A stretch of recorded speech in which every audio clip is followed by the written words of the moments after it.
मित्र, मुख्यमंत्री युवा कार्य प्रशिक्षण राज्य संघटन महाराष्ट्रातल्या अधिकारी आणि लोकप्रतिनिधीचा सन्मान करणार आहे। जे लोकप्रतिनिधी आणि अधिकारी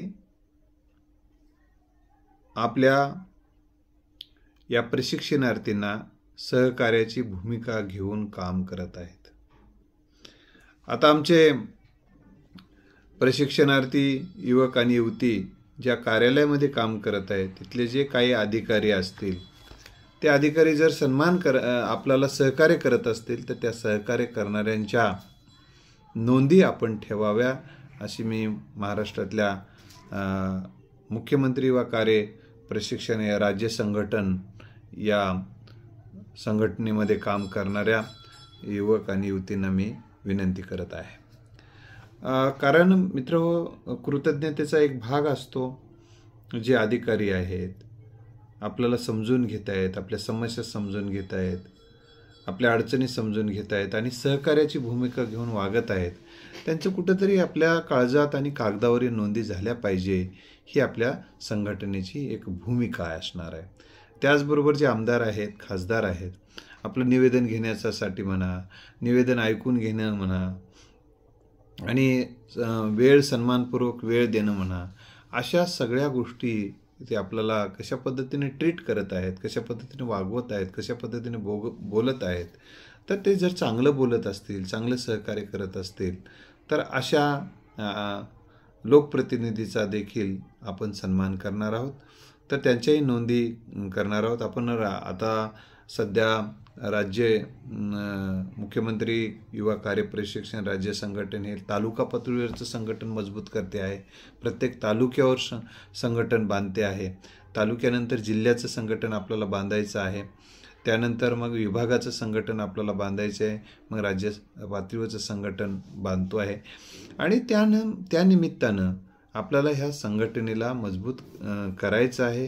तर पण आपले जे मागण्या आहेत त्या मागण्यासाठी ज्यांचं सहकार्य लाभत आहेत त्यांचा कृतज्ञतापूर्वक नोंदी घेऊन त्यांचा आपण सन्मान करणार आहोत। म्हणून तुम्हाला मी सर्व माझ्या मार्गदर्शनाखाली जे युवक महाराष्ट्रामध्ये संघटित झालेले आहेत, जवळपास 10,000 युवक सध्या संघटित आहेत, ते दिवसेंदिवस त्याची वाढ होत आहे, त्या सर्वांना मी विनंती करतो की अशा कृतज्ञतापूर्वक नोंदी आपल्या रोजच्या दैनंदिन वहीमध्ये आपण अशा नोंदवून ठेवाव्यात।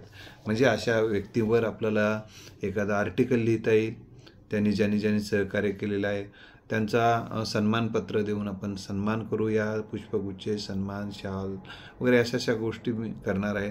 याचा सगळा खर्च मी माझ्या वतीनं करणार आहे, कोण्या युवक आणि युवतींना ते खर्च करण्याची गरज नाही।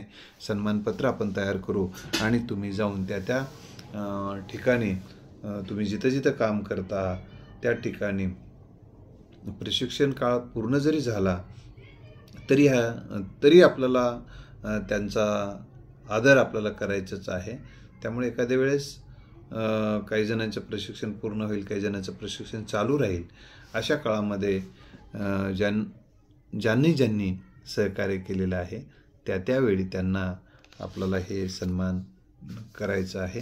कारण एक समाजशील माणसं, एक माणुसकीच्या नात्यानं जगणारे जे लोकप्रतिनिधी आहेत आणि जे अधिकारी आहेत यांचा कुठंतरी गौरव महाराष्ट्राच्या पातळीवर झाला पाहिजे। कारण आपल्या जवळपास जे काही एवढं संघटन आहे, एकाच वेळी त्या व्यक्तीच्या जर आपण प्रत्येक जिल्ह्यातून काही अधिकाऱ्यांच्या आणि लोकप्रतिनिधीच्या निवड करू आणि ही निवड आपलेच युवक आणि युवती करणार आहेत आणि या युवक आणि युवतीच्या माध्यमातून झालेली निवड ही महाराष्ट्राच्या पटलावर येण्यासाठी येतील ते अधिकारी त्यांना आणि लोकप्रतिनिधी, त्याचा सन्मान होईल।